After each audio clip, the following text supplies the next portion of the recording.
지난달 소천한 빌리그램 목사님 아들인 프랭클린 그레엄 목사님께서 그 아버지 빌리그램 목사님의 그 묘비를 그의 트윗에 공개를 했습니다. 빌리그램 목사님의 마지막, 그분을 뭐라고 사람들은 이야기할 것인가? 보시는 바와 같이 이렇게 써 있습니다. 빌리그램, 주 예수 그리스도의 복음의 설교자. 요한복음 14장 6절 말씀. 빌리그램 목사님을, 그분의 인생의 마지막을 사람들은 이렇게 규정지었습니다. 주 예수 그리스도의 복음의 설교자. 빌리그램 목사님은 늘 이런 말씀을 하셨습니다. 나는 죽을 준비가 되어 있습니다. 실상 나는 죽음을 기다립니다. 당신이 죽음을 준비할 때에 당신은 또한 삶을 준비하는 것입니다. 우리가 존경했던 사랑업교회 고 옥한 목사님의 묘비에는 그 목사님의 그 일생을 이렇게 기록하고 있습니다. 예수 그리스도의 신실한 제자, 음보 옥하는 목사, 여기 잠들다. 사랑하는 여러분, 여러분이 나중에 하나님의 부르심을 받았을 때 여러분의 묘비에는 어떤 글이 새겨지기를 원하십니까? 이 두 분에게는 한 가지 공통점이 있습니다. 그것은 바로 예수 그리스도입니다. 이 두 분은 바로 예수 그리스도를 전하고 예수 그리스도의 삶을 그대로 살고자 하셨던 분들이셨습니다. 우리도 늘 예수 그리스도와 동행하고 예수님이 우리의 삶의 이유가 되는 그런 값진 인생을 살아갈 때 우리의 인생의 마지막에 우리를 통해 사람들이 예수 그리스도를 기억하는 그런 복된 인생들이 될 줄로 믿습니다. 그런 은혜가 우리에게 임하기를 주의 이름으로 간절히 축복합니다. 오늘 말씀은 유월절 전날, 예수님께서 잡히기 전날 밤 있었던 제자들의 그 발을 씻기시던 예수님의 이야기를 하고 있습니다. 저는 오늘 이 말씀을 묵상하면서 이런 생각이 들었습니다. 오늘 이 예수님이 제자들의 발을 씻기는 것은 예수님의 유언과 같은 말씀이다. 여러분, 유언은 어떤 말일까요? 우리는 유언하면 내가 누구에게 내 자산에 얼마를 물려주겠다. 우리 이것을 우리는 유언으로 생각하지만 사실 그건 유언이 아닙니다. 유언은 우리의 후손들이 잘 살기를 바라는 마음에서 그 인생의 마지막 순간에 느껴지는 진실한 자기의 고백이고, 그래서 그 진실한 자기 고백을 통해 너희들은 앞으로 이렇게 잘 살아라 라고 하는 말이 유언과 같은 말인 것입니다. 이제 예수님은 다음 날이면 십자가에 못 박히십니다. 여러분, 오늘 1절의 말씀에 이런 말이 나옵니다. 유월절 전에 예수께서 자기가 세상을 떠나 아버지께로 돌아가실 때가 이른 줄 아시고 세상에 있는 자기 사람들을 사랑하시되 끝까지 사랑하시니라. 이제 예수님은 십자가 앞에서 제자들에게 그들이 앞으로 어떻게 살아가면 좋을지를 말씀하고 싶으셨습니다. 그러므로 여러분, 오늘 우리가 읽은 이 발을 씻는 그리고 예수님의 말씀 속에는 사람의 인생의 원리와 삶의 원리를 제자들에게 말씀하고 계신 것인데요, 그 모든 것을 14, 15절에 함축적으로 이렇게 말씀하고 계십니다. 같이 한번 읽겠습니다. 14, 15절입니다. 읽습니다. 내가 주와 또는 선생이 되어 너희 발을 씻었으니 너희도 서로 발을 씻어준 것이 옳으니라. 내가 너희에게 행한 것 같이 너희도 행하게 하려 하여 본을 보였노라. 아멘. 예수님께서 말씀하시죠. 예수님의 마지막 담부는 뭡니까? 예수님께서 하셨던 것처럼 서로의 발을 씻기라는 것입니다. 이것은 다른 말로 하면 서로 섬기면서 살라는 것입니다. 여러분, 서로 섬기며 살아가시기를 바랍니다. 어떻게 섬기며 살아갑니까? 예수님께서 우리에게 행하신 것 같이 말입니다. 원래 이스라엘에는 하나의 풍습이 있습니다. 그것은 발을 씻겨주는 것이죠. 그들이 사는 이 지역은 대단히 건조하기 때문에 먼지가 많습니다. 그래서 여러분, 누군가의 집에 들어가면 발을 닦는데요, 여기는 한 가지 원칙이 있습니다. 그것은 자기가 자기의 발을 절대 씻지 않습니다. 보통 하인들이 와서 손님의 발을 씻어주든지, 하인이 없으면 주인이 직접 와서 손님의 발을 닦아주기도 합니다. 또 때로는 서로 동료들끼리 발을 씻어줍니다. 그런데 그 발을 씻어주는 사람은 아랫사람이 윗사람의 발을 씻어주는 것입니다. 하지만 우리 예수님은 늘 먼저 섬기는 분이시지 않습니까? 하나님의 아들이신 예수님께서 저 하늘보좌에서 이 땅에 내려오심으로 우리를 섬겨주셨습니다. 언제나 병과 귀신의 고통받는 사람들의 병을 고쳐주시고 귀신을 쫓아주셨습니다. 하나님을 바로 알지 못하는 사람들에게 천국 복음을 전해주셨습니다. 그리고 마침내 십자가에서 우리를 위해 대신 죽으셨으므로 우리를 섬기셨지 않습니까? 그분이 우리의 예수님인 것입니다.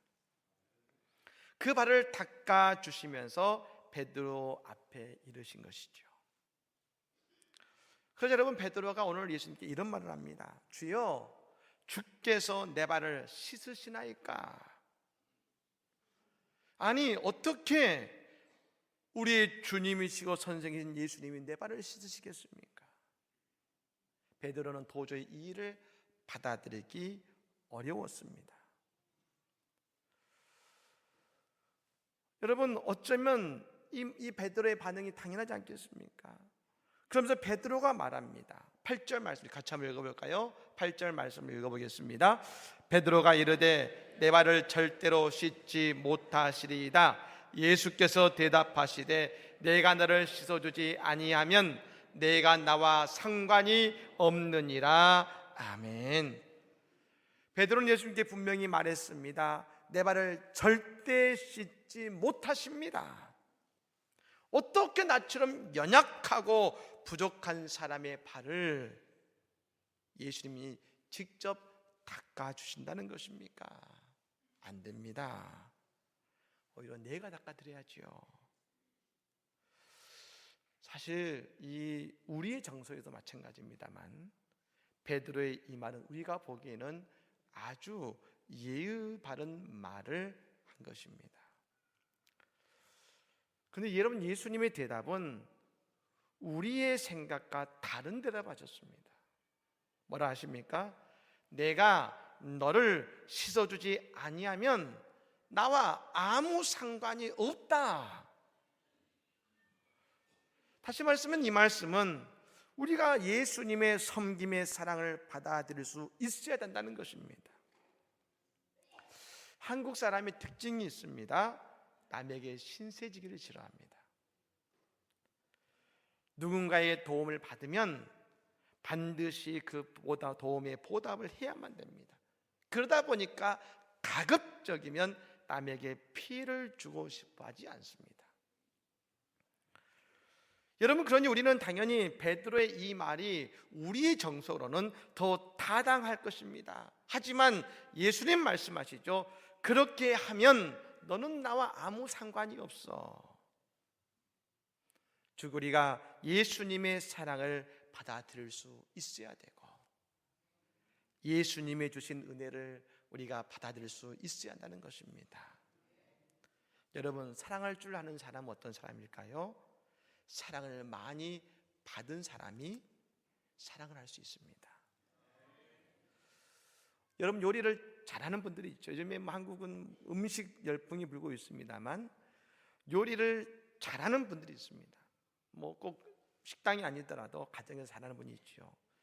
근데 그분들을 잘 보면 맛있는 음식을 좋아하시고 그 맛있는 음식을 계속 먹어오신 분들이 대부분입니다. 맛있는 것을 먹어봤으니 맛있는 음식을 만들 수 있는 것처럼 말입니다. 우리가 예수님의 사랑을 받아들일 때 우리는 예수님과 상관이 있는 것이고, 그 사랑을 받아들일 때 우리의 삶에 은혜와 사랑이 넘치게 되는 것입니다. 여러분, 가끔 신앙생활을 하는 분들 가운데 정말 열심히 봉사를 하는 분들이 있습니다. 근데 그 가운데서도 아주 가끔입니다만 그런 분들 가운데 시험이 들거나 낙심하거나 영적인 탈진을 경험하는 분들이 있습니다. 예, 하나님을 위해서, 교회를 위해서 하시는 이분들의 헌신은 참 놀랍습니다. 그런데 열심히 봉사하고 헌신하기 때문에 왜 탈진이 될까요? 여러분, 어쩌면 이분들에게는 예수님께서 베푸시는 은혜도 사랑도 받아들이지 않고 그저 열심히 봉사만 하고 있는 것은 아닐까요? 어떤 분들은 봉사하시느라고 예배도 드리지 않고 열심히 봉사만 하십니다. 하지만 그 모습이 아무리 좋아 보여도 우리가 먼저 예수님의 사랑과 은혜를 받지 않으면 우리가 하는 모든 섬김과 헌신이 예수님과는 상관이 없어지는 것입니다. 또 한 가지가 있습니다. 나는 그런 사랑을 받을 자격이 없다고 여기는 겁니다. 베드로도 제자들도 지금 모두 다 곧 예수님의 십자가를 지시는 것이 아니라 왕이 되실 거라고 여기고 있었습니다. 근데 왕이 되실 분이 말입니다. 아니, 어부이고 그 제자인 자신의 발을 씻어주신다는 것이니까 말입니다. 나처럼 연약하고 부족한 사람의 발을 씻어주신다고요? 그건 절대로 안 됩니다. 그냥 안 됩니다가 아니라 절대로 안 됩니다 하면서 거부합니다. 하지만 여러분, 이 예수님의 사랑과 예수님의 그 은혜를 받아들이지 않으면 우리는 예수님과 상관없는 사람들입니다. 성도는 아무리 연약해도 그 연약한 모습 그대로 예수님 앞에 나오는 사람들입니다. 저는 생각해 보았습니다. 과연 예수님은 어떤 제자부터 가장 먼저 그 발을 씻어주셨을까? 우리의 생각대로라면 아마 수지자인 베드로부터 씻어준 것이 맞을 것 같은데 오늘 말씀을 보면 베드로는 좀 나중에 했던 것 같습니다. 누구였을까? 교부인 크리스토톰은 이런 말을 합니다. 예수님은 12 제자 중에서 가장 먼저 가룟 유다의 발을 씻기셨습니다. 왜냐하면 가장 사랑하기 어려운 자를 먼저 사랑하면 다른 이들도 사랑할 수 있기 때문입니다. 유다는 예수님을 팔려고 이미 작정했습니다. 하지만 예수님은 그래도 그를 가장 먼저 사랑해 주셨고 큰 은혜를 베풀어 주신 것입니다. 여러분, 그래서 선교를 많이 하고 이웃을 많이 구제하는 교회들의 특징이 있습니다. 그 교회는 늘 하나님이 부어주시는 은혜가 풍성합니다. 먼저 일하기보다 먼저 예배하고 먼저 기도합니다. 늘 하나님이 부어주시는 것에 큰 기쁨을 누리며 나아가는 교회가 될 때에 하나님께 귀하게 쓰임받는 교회가 되더라는 것이지요. 여러분, 우리는 지금 사순절 감난산 새벽기도를 하고 있습니다. 참 이번에는 특별히 구정설에 이 새벽기도가 시작이 되었습니다. 여러분, 그러면 저는 믿습니다. 이 새벽기도를 통해서 풍성한 은혜와 사랑과 응답과 은사를 받을 때 우리는 올 한 해 더 많은 주님의 사역을 감당하는 교회와 성도가 될 줄로 믿으시기를 바랍니다. 그래서 이 베드로가 오늘 예수님께 이렇게 요청합니다. 그렇습니까? 9절 말씀입니다. 9절 말씀 같이 한번 읽겠습니다. 시몬 베드로가 이르되 주여 내 발뿐 아니라 손과 머리도 씻어 주옵소서. 그래서 예수님이 이렇게 대답하십니다. 10절 말씀 같이 읽겠습니다. 예수께서 이르시되 이미 목욕한 자는 발밖에 씻을 필요가 없느니라 온몸이 깨끗하니라 너희가 깨끗하나 다는 아니니라 하시니. 아멘. 우리 오늘 이 말씀 속에서 예수님의 또 다른 메시지를 봅니다. 예수님의 제자는 어떤 사람이냐? 날마다 예수님이 그 발을 씻어주는 사람, 예수의 보혈로 날마다 내 인생의 발을 씻는 사람인 겁니다. 베드로가 예수님께 말합니다. 그럴 거면 내 모든 몸 머리부터 발끝까지를 다 씻어주십시오 라고 말했습니다. 그러자 예수님께서 이미 목욕했다고 말씀하십니다. 여러분, 이스라엘은 물이 귀한 나라죠. 그래서 그들도 1년에 한 번 목욕했습니다. 여러분, 옛날 우리나라도 물이 많았지만 어떻습니까? 1년에 목욕은 2번 했습니다. 2번. 추석 때 한 번, 설에 한 번, 2번씩 했지 않습니까? 자, 몽골에 가봤더니 거기에는 물이 또 귀하다 보니까 이 사람들이 옷을 한 번 입으면 평생 옷을 안 빱니다. 그래서 그 사람 한 10m 앞에 가면은 이 냄새가, 양냄새가 확 나는데요. 예. 근데 예수님 말씀하시죠. 너희는 이미 목욕을 했다. 즉 이 말씀은 제자인 그들은 예수님을 통해서 이미 모든 죄가 다 용서를 받았다는 것입니다. 그래서 온몸이 깨끗합니다. 하지만 말입니다, 그 발은 세상의 먼지에 늘 지저분해집니다. 그러니 그 발은 닦아야 된다. 우리는 모두 다 예수님의 보혈의 피로 구원을 받은 사람들입니다. 하지만 여러분, 세상에 발을 딛고 살아가니 멍 옆에 있으면 검어진 것처럼 우리가 죄를 짓게 되는 것입니다. 그러므로 우리는 날마다, 그리고 주님의 전 아버지의 집에 여러분 오실 때마다 우리는 우리의 죄를 하나님께 고백하고 회개해야 될 줄로 믿습니다. 그런데 여러분, 이단 종교 가운데 이런 종교가 있습니다. 이미 예수님은 우리의 과거, 현재, 미래 죄를 다 용서하셨으니까 죄사함을 한 번만 받으면 됩니다. 그러니까 우리가 한 번 회개 딱 하고 구원 받을 때 한 번 회개 딱 하면 끊치고 이제 또 회개할 필요 없이 우리를 다 아시니까, 미래의 죄를 죄도 아시니까 우리가 마음껏 살아도 괜찮습니다. 그러면서 노세 젊어서 노세 이렇게 합니다. 편하지요. 그러면 편하죠. 하지만 우리는 알아야 됩니다.